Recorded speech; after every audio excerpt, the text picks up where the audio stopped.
సొసైటీని నేను కాపాడుకుంటాను అని అంటున్నారు. సొసైటీని చాలా జాగ్రత్తగా చూసుకుంటాను అంటున్నారు. మరి ప్రధాన రహదారిలో ఉన్నటువంటి కొలిమిగుండ్ల సొసైటీని ఎందుకండి అలా గాలికి వదిలేశారు? అప్పుడెప్పుడో సొసైటీ డెవలప్మెంట్ కోసం మీరేదో ట్యాక్స్ పే చేశాను, దాన్ని రూపురేఖలు మార్చడానికి నేనేదో చేశానని అంటున్నారు కదా! మరి ఇంకా ఏం అలానే ఉంది కదండి. There is no development, there is no improvement. మరి దానికేం సమాధానం చెప్తారండి? సరే, మరి ఇన్ని సంవత్సరాలు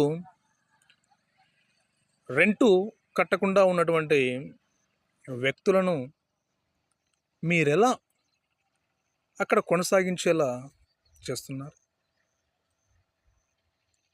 వారికి మీరు సహకరించడం వెనకాల ఉన్నటువంటి కారణాలేంటి? అంటే ప్రభుత్వ స్థలాలను, ప్రభుత్వ ఆస్తులను మీకు నచ్చిన వ్యక్తులకు స్వాధీనపరిచేటువంటి హక్కు లేదా అధికారం మీకెవరిచ్చారు? ఏ చట్టంలో ఉంది? ఎవరు అడిగేవారు లేరని మీ ఇష్టం వచ్చినట్లు, మీకు నచ్చినట్లు ప్రభుత్వ ఆస్తులను, ప్రభుత్వ స్థలాలను ఇతరుల స్వాధీనంలోకి చేస్తారా మీరు? తప్పు కాదు అది? తప్పని తెలిసి కూడా ఎందుకు సహకరిస్తున్నారు మీరు? లంచాలు తీసుకున్నారా? మరి తీసుకోకపోతే మరి ఎందుకు రిమూవ్ చేయలేదు అది? సరే, ఉంది, రెంట్ కడుతున్నారు. మీరే చెప్పారు కదా 10 నుంచి 12 సంవత్సరాలు అని చెప్పేసి. మరి ఎన్ని సంవత్సరాలు రెంటు? దాదాపు 3,60,000 రూపాయలు పర్ మంత్. 2,500 అన్నప్పుడు 3,60,000 రూపాయలు ఏం చేశారు? ఏ అభివృద్ధి కోసం ఉపయోగించారు ఆ డబ్బును? ఎక్కడ పెట్టారు? సరే, రెంట్ ఇవ్వలేదా? మరి అలాంటి ఇవ్వనివ్వకుండా ఉన్న వాళ్ళను, ప్రభుత్వ ఆస్తులను వారి స్వాధీనంలో ఎందుకు ఉంచారు మీరు?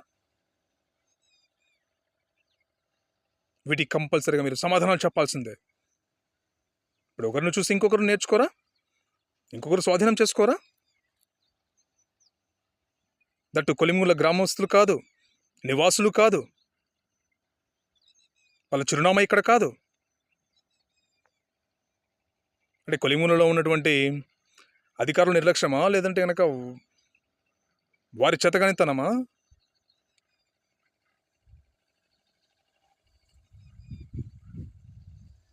దీనికి సంబంధించినటువంటి అధికారులు ఎవరైతే ఉన్నారో మిస్టర్ కేశవ్ గారి మీద చట్టపరమైనటువంటి యాక్షన్స్, చర్యలు తీసుకోవాల్సిందిగా కొలిమిగుండ్ల నివాసిగా, బాధ్యత గల ఒక పౌరుడిగా, నాకున్నటువంటి హక్కులతో నేను అడుగుతున్నాను.